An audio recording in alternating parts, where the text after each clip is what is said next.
Le meilleur ami de mon mari a parié qu'en me donnant les papiers du divorce pendant le dîner de Noël, je pleurais, les femmes sont si prévisibles, a-t-il ri.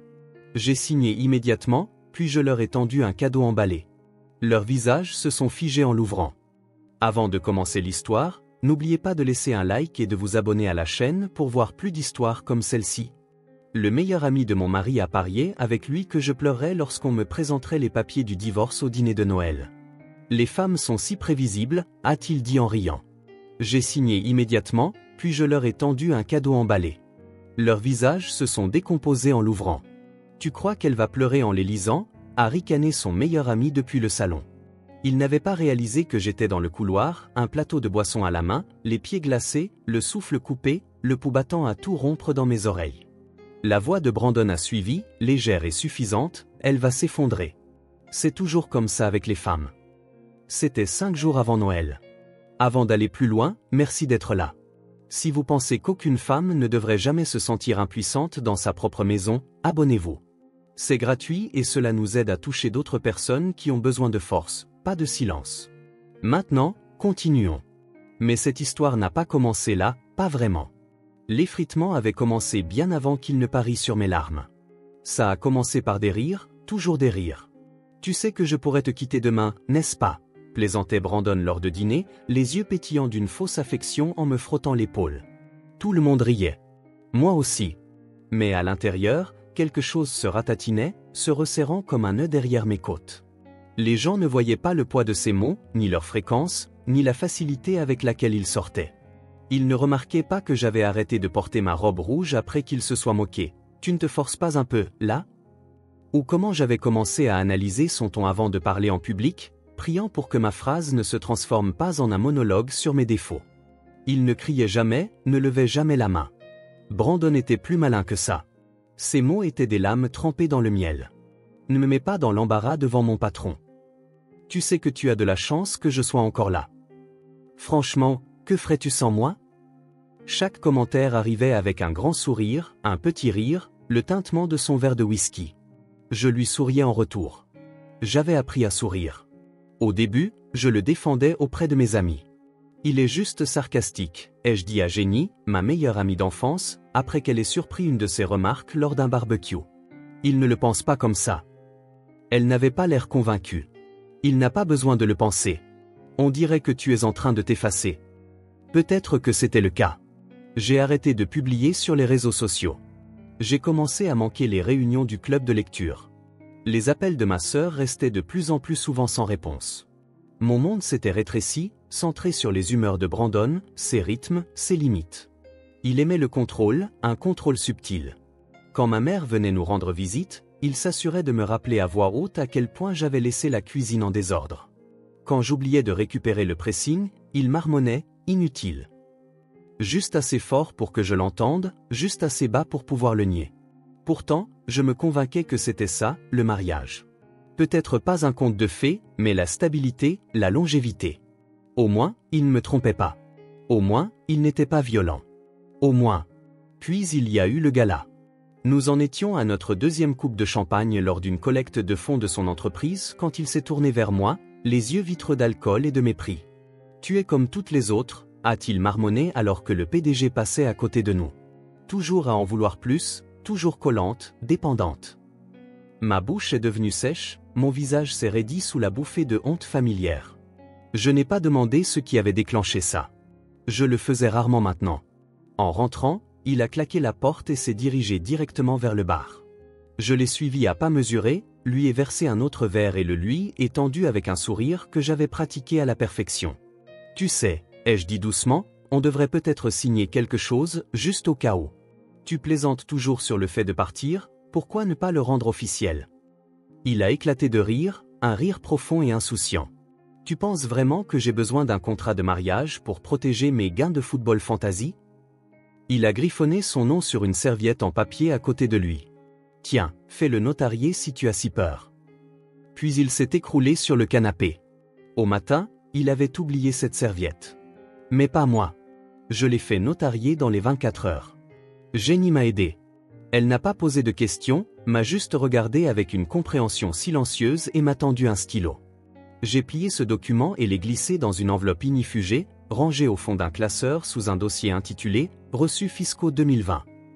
Puis j'ai envoyé une copie scannée à une adresse email privée que Jenny avait créée pour moi des années auparavant, juste au cas où. Ce soir-là, j'ai préparé le dîner comme d'habitude. J'ai demandé à Brandon comment s'était passée sa journée. J'ai ri de ses imitations de ses collègues. J'ai débarrassé la table et essuyé les comptoirs pendant qu'il scrollait sur son téléphone.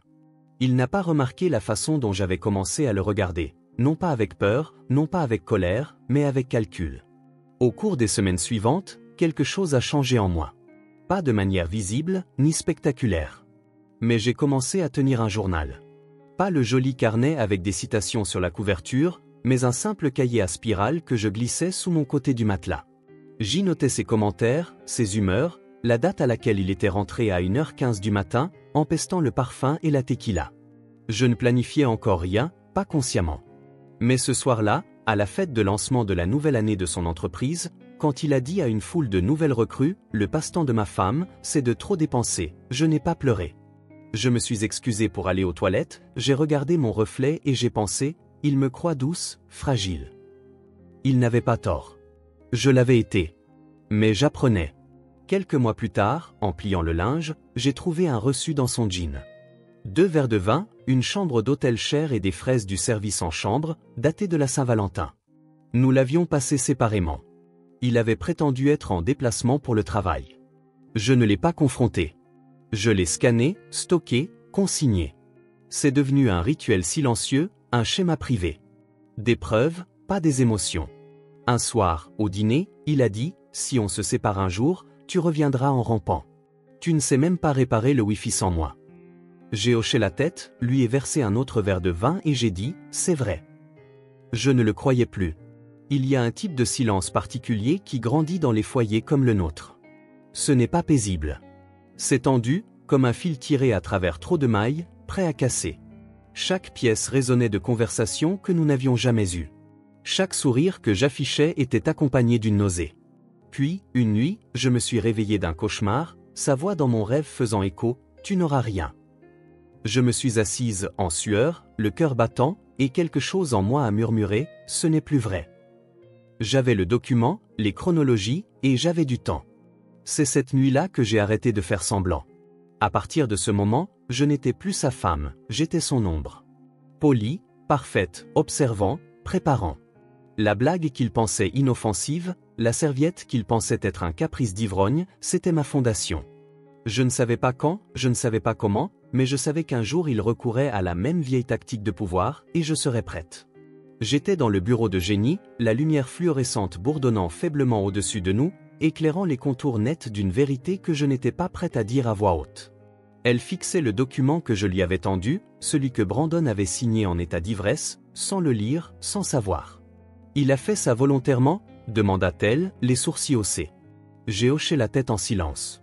Jenny s'est adossée à son fauteuil, le cuir gémissant sous son poids, puis a chaussé ses lunettes et a commencé à lire. Après quelques longues minutes, elle a levé les yeux, un mélange de pitié et d'admiration dansant dans son regard. « C'est élégant, » dit-elle en tapotant doucement le papier. « Il t'a donné le couteau, tu ne fais que décider quand l'utiliser. » J'étais assise en face d'elle, les doigts étroitement entrelacés sur mes genoux. Je ne veux pas de vengeance, je veux juste me sentir en sécurité. Tu le seras, dit-elle, mais renforçons ça, assurons-nous que ça tiendra s'il dépose les papiers le premier. Et c'est ce que nous avons fait. Elle a rédigé un avenant, ajoutant de la clarté là où il y avait du vague, s'assurant que si Brandon essayait un jour de tordre le récit, il serait piégé par sa propre arrogance. Nous avons inclus des dispositions qu'il n'aurait jamais pensé à contester, protection conjugale, répartition financière, preuve de signature volontaire. Il avait écrit son nom, l'avait daté de sa propre main. Pas de coercition, pas de pression, juste un moment de suffisance devenu irréversible. Jenny m'a donné une clé USB, une copie imprimée et un regard que je ne lui avais pas vu depuis que nous étions enfants, complotant des bêtises derrière la bibliothèque de l'école. Sauf que cette fois, ce n'était pas des bêtises, c'était une stratégie de guerre, et nous jouions la carte de la patience. Je vais aussi en garder une copie, dit-elle alors que je me levais pour partir. Juste au cas où. Ce soir-là, je suis rentré et j'ai trouvé Brandon en train de regarder un match de football, bière à la main, chaussettes jetées négligemment sur le sol du salon. Je me suis arrêté sur le seuil, le regardant rire devant une rediffusion, le bruit de la télé rebondissant sur les murs comme les échos d'une vie à laquelle je n'appartenais plus. Le dîner est presque prêt, ai-je dit. Il a grogné en guise d'accusé de réception. C'était le début de ma performance, et j'ai joué le rôle mieux que je ne l'aurais jamais cru. Je suis devenue la femme dont il se vantait, parfaite, agréable, posée. Quand il faisait des commentaires sur mes habitudes de dépenses devant des amis, je riais avec lui. Quand il se vantait de sa promotion à la fête annuelle de son entreprise, je l'embrassais sur la joue et portais un toast en son honneur avec un sourire éclatant, même si je savais qu'il avait obtenu le poste parce que son superviseur voulait se débarrasser de lui. Je ne discutais plus quand il était cruel. Je complimentais son goût pour le vin, son choix de restaurant, même son nouvel après-rasage, bien qu'il ne sente rien de celui qu'il utilisait à nos débuts. Il pensait que je m'adoucissais. Ce qu'il ne voyait pas, c'est que je m'affûtais. Brandon a recommencé à se détendre, croyant que le feu en moi s'était éteint. Son comportement est devenu plus négligent, plus arrogant. Il a commencé à rentrer tard sans excuse, à laisser son téléphone face vers le haut sur le comptoir, des messages s'affichant brièvement à l'écran, provenant de numéros enregistrés sans nom. J'en ai vu un une fois. Il disait, ce soir, même hôtel. Il est parti à la salle de sport 10 minutes plus tard. J'ai ouvert notre ordinateur portable commun, synchronisé les données de son téléphone sur mon dossier cloud et transféré les captures d'écran à l'email privé que Jenny avait créé pour moi. Je n'ai pas pleuré. Je n'ai même pas tressailli. Au lieu de ça, je suis allé à la cuisine et j'ai fait des lasagnes, son plat préféré. Il est rentré, a trouvé un repas chaud et un sourire encore plus chaleureux. C'était le meilleur repas qu'il ait mangé de toute la semaine. Lors d'un barbecue quelques semaines plus tard, son meilleur ami, Nat, l'a coincé près du grill, sa bière se balançant tandis qu'il gesticulait avec animation. « Elle s'effondrera si tu la quittes, mec », a-t-il ri. « Trop dépendante. Tu es bien tombé. » J'étais à quelques mètres de là, arrangeant soigneusement un plateau de fruits. Je n'ai pas bronché non plus. Au lieu de cela, j'ai placé les fraises en une spirale parfaite, une tranche rouge à la fois. Brandon m'a rejointe quelques instants plus tard et a passé son bras autour de ma taille, déposant un baiser sur ma joue comme s'il n'avait pas disparu la nuit précédente sans explication. « Tu es magnifique aujourd'hui », a-t-il dit. J'ai souri. « Merci, mon chéri. » Le lendemain du barbecue, j'ai commencé à enregistrer les appels téléphoniques. Seulement ceux qui comptaient. Les conversations tranquilles où il dérapait, en disait trop, riait trop fort de choses dont aucun mari aimant ne devrait rire. J'ai étiqueté chaque fichier par date et les ai stockés méticuleusement. Je me sentais comme une espionne dans ma propre maison, mais je ne cherchais pas la vengeance, pas à ce moment-là. Je construisais un parachute, discrètement, soigneusement. Parce que quand on vit dans une maison pleine de fissures, on n'attend pas qu'elle s'effondre. On apprend où mettre les pieds, et quand sauter.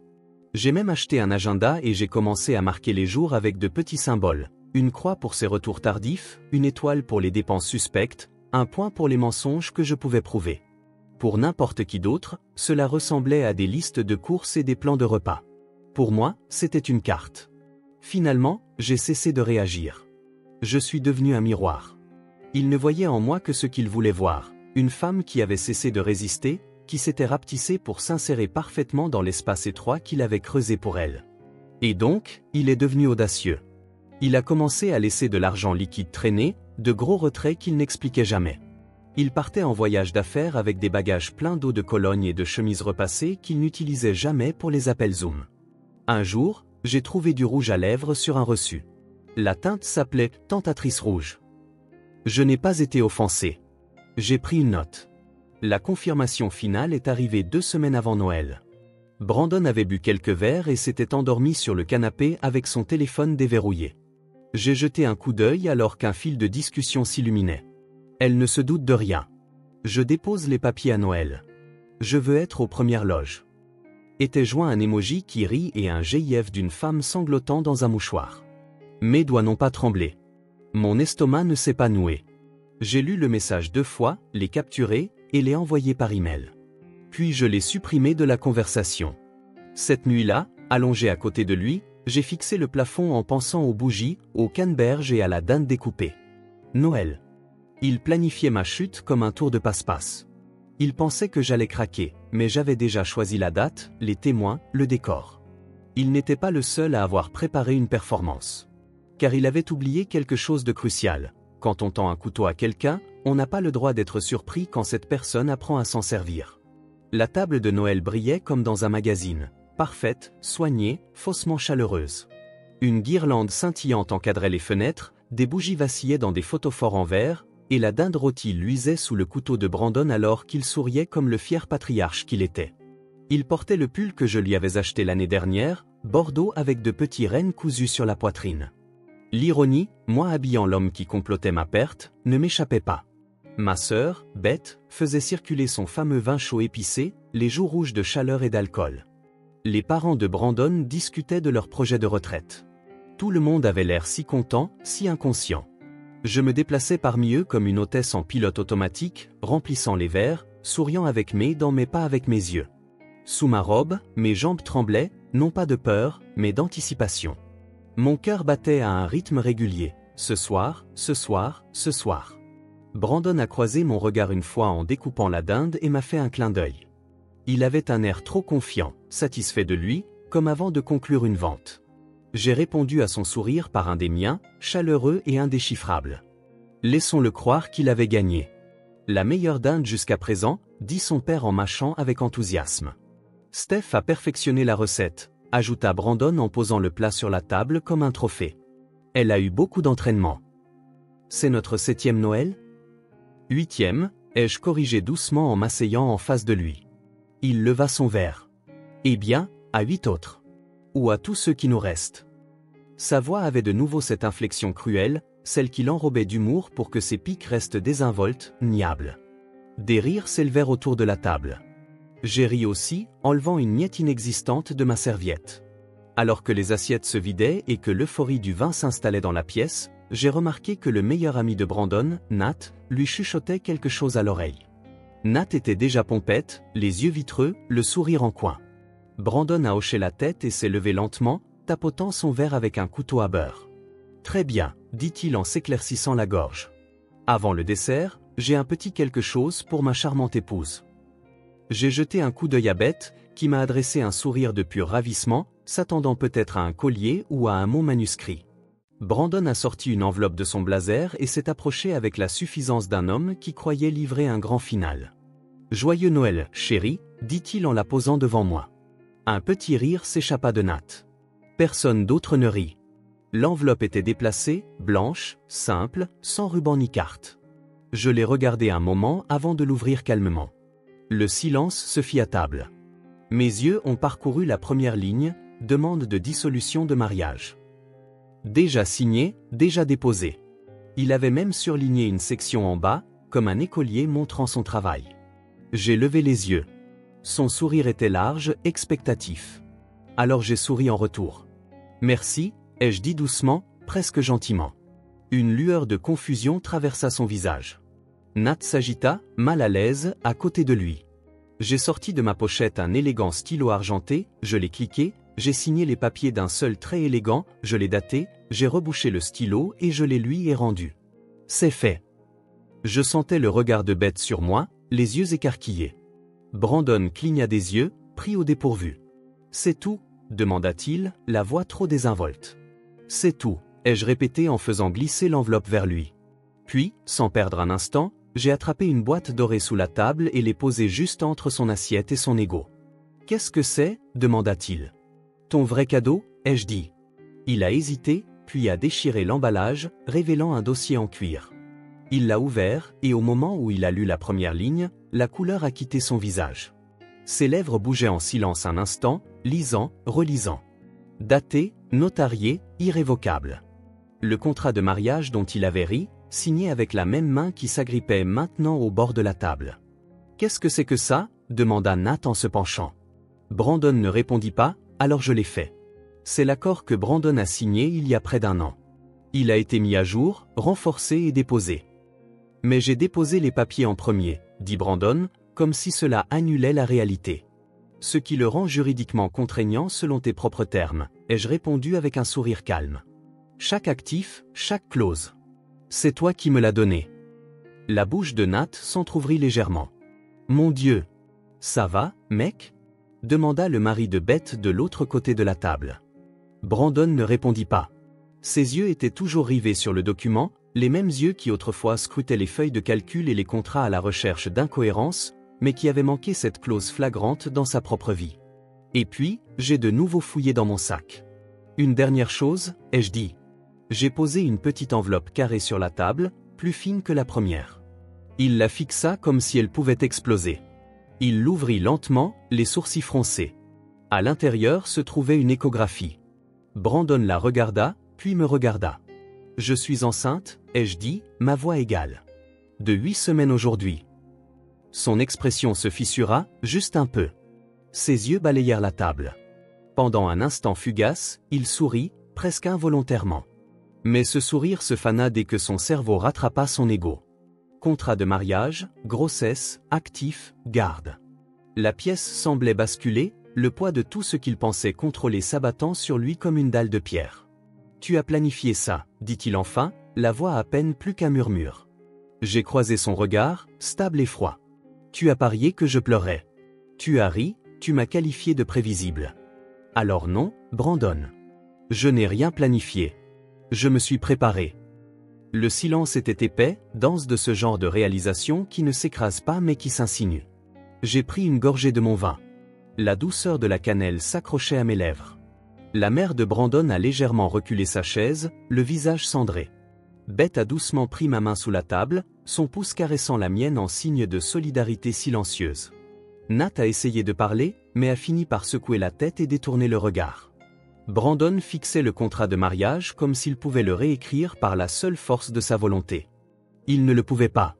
Je me suis levé lentement et j'ai commencé à débarrasser les assiettes à dessert qui n'avaient pas encore été remplies. Mes mains ne tremblaient pas. Mon souffle restait régulier. Tarte aux pommes ou aux noix de pécan, ai-je demandé à la tablée. Personne n'a répondu. Brandon était assis, figé, flanqué des débris de son illusion. Et moi? Eh bien, je n'étais pas brisé. Je ne faisais que commencer. Brandon était assis là, les épaules raides, la bouche légèrement ouverte, comme si les mots qu'il venait de prononcer l'avaient étouffé en pleine pensée. Tu as planifié ça. Mais je l'entendais à peine. Il fixait le contrat de mariage devant lui comme s'il s'agissait d'une ancienne malédiction gravée sur un parchemin. Sauf qu'il en avait écrit chaque ligne lui-même. La pièce était d'un silence douloureux, à l'exception du crépitement subtil de la cheminée derrière lui et du lent tintement d'une cuillère venant de la cuisine. Même les décorations de l'arbre semblaient avoir cessé de scintiller. Puis ses yeux tombèrent sur la photo de l'échographie, toujours posée sur ses genoux. Il la regarda comme si elle pouvait disparaître s'il clignait des yeux. Une légère crispation traversa sa mâchoire. « Steph, commença-t-il. » Mais je me suis redressé. « Non. » Un seul mot, calme mais ferme. Il cligna lentement des yeux, comme s'il recalibrait la version de moi à qui il s'adressait. Sa voix se brisa légèrement. « Tu n'es pas obligé de faire ça. »« Oh, mais je ne fais rien, » ai-je répondu en levant mon verre de vin sans le regarder. « C'est toi qui as déjà tout fait. » À ma droite, sa mère était assise, penchée en avant, les lèvres pincées en une ligne serrée. Les perles autour de son cou tremblaient légèrement à chaque respiration superficielle. Son père avait enlevé ses lunettes et les nettoyait avec le bord de sa serviette, bien qu'elle ne soit pas sale. Le mari de Beth s'est servi un autre verre de vin, puis s'est ravisé. Nat, toujours mal à l'aise au bout de la table, se grattait la nuque, le poids de sa propre suffisance s'effondrant maintenant sur lui comme un toit brisé. Ma cousine Rachel me fixait de l'autre côté de la table, les yeux écarquillés, sa cuillère en suspens à mi-chemin entre sa bouche et son bol de patates douces intactes. J'ai balayé leur visage du regard, lentement, absorbant chaque expression, l'incrédulité, la honte, la confusion, l'admiration. C'était mieux que n'importe quel monologue. Leur silence était l'ovation que je n'avais jamais eu besoin de demander. Brandon se renversa sur sa chaise, passant une main dans ses cheveux. C'était quelque chose qu'il faisait quand il réalisait qu'il avait perdu le contrôle. Je l'avais déjà vu faire lors de disputes avec son patron, en essayant de se sortir d'un paiement de carte de crédit en retard, ou lorsqu'une affaire tombait à l'eau et qu'il n'y avait plus personne à blâmer. Il regarda autour de lui comme si quelqu'un pouvait le sauver. « Tu pensais que j'allais supplier, » dis-je tranquillement. Ma voix ne vacilla pas. Mes mains ne tremblèrent pas. « Tu pensais que j'allais m'effondrer. Tu avais à moitié raison. » Il me regarda à nouveau, les yeux plissés. C'était le cas, ai-je continué, jusqu'à aujourd'hui. Il déglutit bruyamment. C'est à ce moment-là que j'ai vu la peur s'insinuer. Pas le genre théâtral, pas de cris, pas de crise, juste une lueur, un éclat de quelque chose de réel chez un homme qui avait toujours considéré les conséquences comme facultatives. Brandon ouvrit à nouveau la bouche, mais avant qu'il ne puisse parler, son téléphone vibra contre le bois poli de la table. Il y jeta un coup d'œil. Une autre vibration, puis une troisième. Il le prit lentement, le déverrouillant d'un pouce tremblant. Et là, il y avait l'email de Jenny. Objet, confirmation du contrat de mariage, juridiquement contraignant. Je regardais son visage se tordre dans une horreur lente et silencieuse alors qu'il lisait les mots. Chaque phrase arrachait une couche de sa bravade. Son pouce scrollait rapidement, ses lèvres s'entr'ouvrirent, sa peau pâlit. Il atteignit le bas, où Jenny avait signé avec l'entête du cabinet et sa touche d'élégance habituelle. Elle avait même joint des copies de sauvegarde avec des métadonnées, des horodatages et tout ce qu'il fallait pour être irréfutable. « Dis-lui que ça ne compte pas », marmonna-t-il, serrant le téléphone comme s'il pouvait changer la réalité. Une autre vibration. Cette fois, c'était l'application de messagerie de son père. L'objet disait « TR, contrat de mariage signé et document daté ou pour info ». L'homme qu'il appelait autrefois « dinosaure juridique » venait de recevoir la preuve que son Golden Boy avait tout cédé sur un plateau d'argent. Brandon baissa le téléphone comme s'il l'avait brûlé. Je me suis tourné vers Beth, qui avait observé tranquillement toute la scène. « J'aimerais bien quelque chose de sucré maintenant, » dis-je doucement, ma voix presque joyeuse. « Tu peux me passer la tarte ?»« Laquelle ?» demanda-t-elle, se ressaisissant rapidement. « Aux pommes, avec de la crème fouettée, s'il te plaît. » Pendant qu'elle commençait à couper la tarte, je m'éloignai de la table, me dirigeai vers le buffet et pris une assiette propre. Les yeux de Brandon me suivaient, toujours écarquillés, essayant toujours de rattraper le fil. Je retournai à table et m'assis à côté de ma sœur, posant doucement la tarte devant moi. De mon siège, je me tournai vers lui une dernière fois ce soir-là. « Je ferai changer les serrures demain », dis-je simplement. Il avait l'air d'avoir été frappé. Puis j'ai pris ma fourchette, j'ai pris une bouchée de tarte et j'ai souri. Pas pour le provoquer, pas pour jouer la comédie.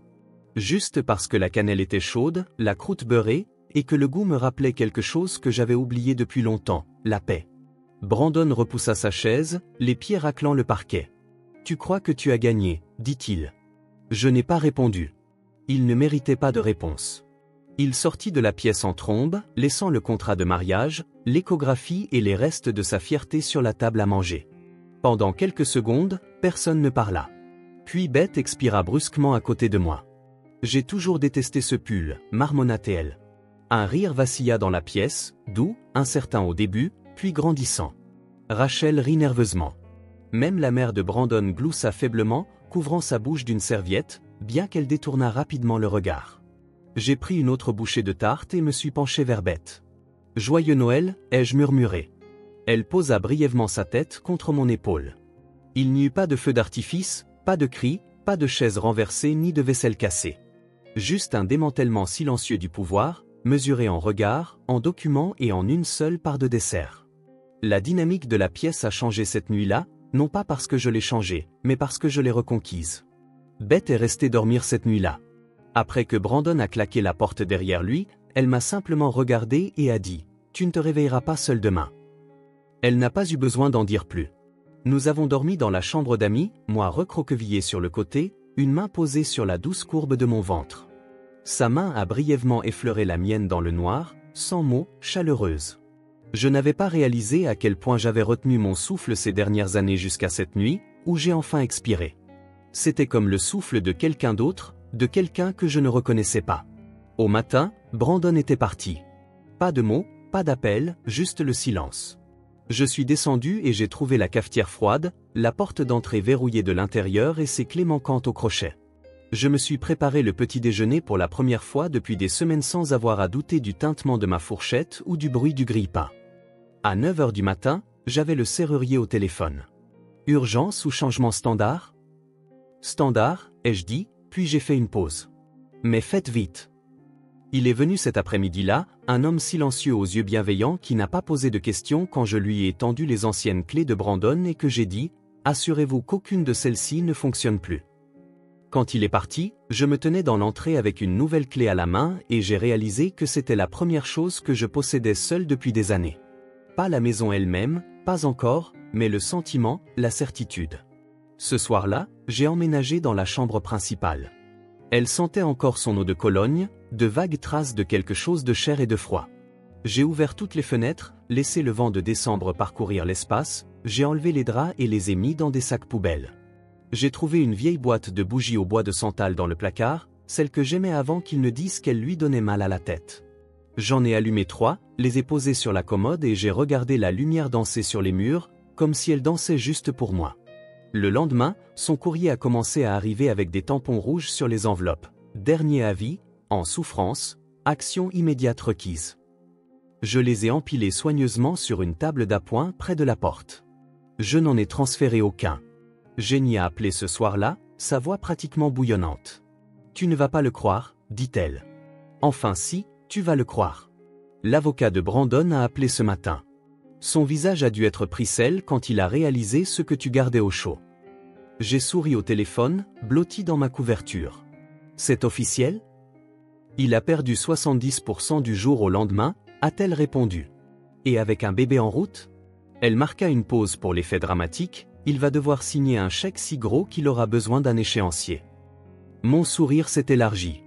Pas pour l'argent, loin de là, mais parce que je pouvais enfin m'asseoir dans mon propre salon sans me préparer à la guerre. Je suis fier de toi, ajouta doucement Jenny. Cela m'a presque fait craquer. Merci, ai-je murmuré, d'être resté quand je ne savais même pas que j'avais besoin de quelqu'un. Tu as toujours été forte, Steph. Tu as juste enfin accepté de le croire. Les retombées ont été discrètes au début, comme la neige qui fond plutôt qu'une avalanche.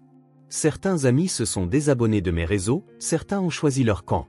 Quelques-uns m'ont envoyé des SMS prudents, pleins de clauses de non-responsabilité du type « je ne prends pas parti, mais… ». D'autres ont été plus audacieux. Un message d'une femme à qui je n'avais pas parlé depuis 2 ans disait simplement « j'aimerais avoir ta force ». Un bouquet de pivoine est arrivé à ma porte quelques jours plus tard. Pas de nom, juste une carte, il était temps. Signé, Claire, l'assistante de Brandon. J'ai souri et j'ai placé les fleurs sur la cheminée. Bien sûr qu'elle savait. Ce n'était qu'une question de temps avant que la nouvelle ne se répande à son bureau. L'homme qui faisait autrefois des blagues sur le fait de « former » les épouses comme des stagiaires a soudainement perdu son public. Son meilleur ami, Nat, a cessé de rire en réunion. Les commentaires se sont arrêtés. La fanfaronnade aussi. Apparemment, son équipe a remarqué qu'il partait tôt, marmonnant dans sa barbe, ignorant les délais. J'ai entendu le mari de Beth au téléphone avec quelqu'un plus tard cette semaine-là. Non, mec, il est ailleurs. Comment t'es ? Hanté. Bien. L'homme qui disait autrefois que je ne serais rien sans lui se promenait maintenant seul à l'heure du déjeuner, oublié dans un monde qui acclamait autrefois sa cruauté. Moi, j'ai recommencé à acheter du savon à la lavande. J'ai peint la chambre de bébé en vert sauge doux, une couleur qu'il avait autrefois qualifiée des « inutiles ». J'ai accroché de minuscules guirlandes lumineuses autour de la fenêtre et j'ai placé une girafe en peluche dans le coin. J'ai commencé à allumer des bougies après le dîner et à boire des tisanes dans la véranda, pieds nus, sans être dérangé. Un soir, je me suis surprise à fredonner en pliant le linge, chose que je n'avais pas faite depuis mon 2e anniversaire de mariage. J'ai acheté de nouveaux draps, blancs avec de minuscules étoiles dorées, et j'ai dormi en diagonale sur le matelas, parce que je le pouvais. Un après-midi, j'ai croisé Brandon dans la rue. Il sortait d'une banque, parlant au téléphone, l'air irrité. Il ne m'a pas remarqué, ou peut-être que si, mais il ne savait pas quoi dire. J'ai continué mon chemin. Plus tard, Jenny m'a envoyé une capture d'écran. Le cabinet de Brandon avait retiré son nom de la newsletter trimestrielle. J'ai répondu avec un simple emoji pouce en l'air. Puis je me suis fait un thé et j'ai regardé le vent danser à travers les rideaux. Il ne s'agissait plus de vengeance, pas vraiment. Il s'agissait de petites choses. La liberté, la paix, une reconstruction lente et régulière d'une vie qui m'appartenait. Et la réalisation tranquille que la femme qu'il avait essayé de briser était maintenant celle qui avait tout reconstruit sans lui. La première fois que je l'ai senti bouger, j'étais pieds nus dans la cuisine, fredonnant sur un vieil air de Nina Simone tout en coupant des pêches pour une tarte. C'était si doux au début que j'ai cru l'avoir imaginé. Un flottement, comme une aile frôlant l'intérieur de mon ventre. Puis c'est revenu. J'ai lâché le couteau, mes 2 mains se sont envolées vers mon ventre, et je suis restée là, stupéfaite et souriante, les larmes me surprenant. Ce n'était pas juste un coup de pied. C'était un rappel, un rythme, un message, tu n'es pas seul. Il était réel, grandissait, fort. Et moi aussi. Cette nuit-là, j'ai écrit dans mon journal pour la première fois depuis des semaines. L'entrée était courte mais délibérée, ce bébé n'entendra jamais de cris à travers une porte, n'aura jamais l'impression de marcher sur des œufs, ne confondra jamais la peur avec l'amour. J'ai souligné la dernière ligne 2 fois. Mon monde était devenu plus petit, mais plus chaleureux, plus doux dans tous les bons sens du terme. Ma cousine Elena a emménagé dans la chambre d'amis pendant mon 2e trimestre. Elle est arrivée avec 2 valises et un panier de muffins maison à la lavande, vêtue de son sweat à capuche oversize habituel et des mêmes créoles en or qu'elle portait depuis l'université. « Je ne te laisserai pas faire ça seule, a-t-elle dit. Et de toute façon, il te faut quelqu'un pour t'empêcher de manger des cornichons avec de la glace. » Nous avons trouvé un rythme presque immédiatement. Elle travaillait à distance depuis la table de la cuisine, portait des chaussettes duveteuses en juillet et ne posait pas de questions sur Brandon, sauf si j'en parlais, ce que je faisais rarement. Cette partie de l'histoire ne valait plus la peine d'être répétée. Jenny passait tous les quelques jours avec des courses, des plats chauds et des livres de prénoms de bébé avec des post-it idiots à l'intérieur. Page 37, ne l'appelle pas Tiffany. Non pas que ce soit un mauvais prénom, a-t-elle expliqué un jour en riant autour d'un thé, juste parce qu'au collège, j'avais une Tiffany qui m'a coupé les cheveux avec des ciseaux de sécurité pendant le cours d'art plastique. Nous avons plus ri ces mois-là que je ne l'avais fait en des années. Nous ne parlions pas de dossiers judiciaires, d'avocats ou des vieilles blessures que Brandon avait laissées. Nous parlions de recettes, de couleurs de berceau, de la poussette la plus facile à plier et de si son ex espionnait secrètement ses tableaux Pinterest. C'était la première fois depuis longtemps que le silence n'était pas quelque chose que je craignais, mais quelque chose que je partageais. La chambre du bébé a pris forme lentement. J'ai peint les murs en jaune doux et les remplis de meubles chinés que j'ai restaurés moi-même, une couche de peinture chaude à la fois. Un fauteuil à bascule est arrivé dans une boîte géante et Elena a passé 3 heures à essayer de le monter avant de jeter les instructions et de déclarer « C'est l'histoire de ton origine de super-vilaine ». Nous avons ri jusqu'à en avoir mal au visage. Un dimanche tranquille, j'ai sorti une boîte du fond du placard du couloir. J'ai su ce que c'était dès que je l'ai touché. Le léger crissement du ruban de satin, la faible odeur de cèdre qui s'accrochait au bord. Nos photos de mariage. Je me suis assise sur le sol du salon et j'ai ouvert le couvercle. Nous y étions, sourire figé et vœux enveloppés de dentelle blanche. Ses mains autour de ma taille, mes yeux pleins de rêves qui avaient depuis été réduits en cendres. Je n'ai pas pleuré. Je n'ai même pas tressailli. J'ai glissé chaque photo dans une enveloppe séparée, j'ai étiqueté la boîte à donner. Puis je suis allé au centre de dons, les remises sans cérémonie et je suis reparti, plus légère. Je me suis arrêté dans une librairie sur le chemin du retour, j'ai acheté un journal vierge avec une couverture en cuir et des pages épaisses de couleur ivoire. Ce soir-là, j'ai intitulé la première page « Des projets qui ne sont qu'à moi ». J'y ai écrit chaque soir. Certaines entrées étaient longues, d'autres n'étaient qu'un seul mot. Mais chacune d'entre elles m'appartenait. Quand Noël est revenu, l'air de la maison sentait la cannelle et le pain au lieu de la tension. La table à manger était plus petite, plus confortable. Pas de centre de table théâtraux, pas de verre à vin utilisé comme arme de charme. Il y avait des rires, de vrais rires, ceux qui jaillissent sans effort. Bette a amené son bambin qui n'arrêtait pas de faire tomber de la purée par terre en criant haut, avec la fierté d'un magicien réussissant un tour. Mon père a découpé la dinde pendant qu'Elena essayait, sans succès, de faire une sauce végane. Jenny a amené un rencard, son premier depuis 1 an, et je n'ai pas ressenti de jalousie. Je me sentais comblé. Et à côté du fils de ma sœur était assise une chaise haute toute neuve, blanche avec de petites étoiles jaunes, tenant l'amour de ma vie, ma fille. Elle avait peut-être ses yeux, mais le reste, oh, c'était moi. Ses joues étaient pleines et roses à cause du froid, ses minuscules doigts agrippaient le bord de son plateau pendant qu'elle babillait un non-sens comme si c'était le discours le plus important jamais prononcé. Je n'ai pas passé la soirée à surveiller la porte. Je ne surveillais pas mon ton. Je ne répétais pas de réponse dans ma tête ni ne me demandais si le compliment de quelqu'un pourrait déclencher une pique. J'étais présente. Chaque bouchée de nourriture, chaque regard partagé, chaque histoire racontée entre les plats ressemblait à une célébration. Non pas de la survie, mais de quelque chose de nouveau. Après le dîner, je me suis blotti dans le fauteuil près de la cheminée, ma fille endormie sur ma poitrine, ses minuscules respirations réchauffant le tissu de mon pull. Tout le monde avait dérivé vers la cuisine ou était sorti pour une promenade tardive, mais je suis resté, la tenant dans mes bras, entouré de ce genre de paix qui me semblait autrefois fictive.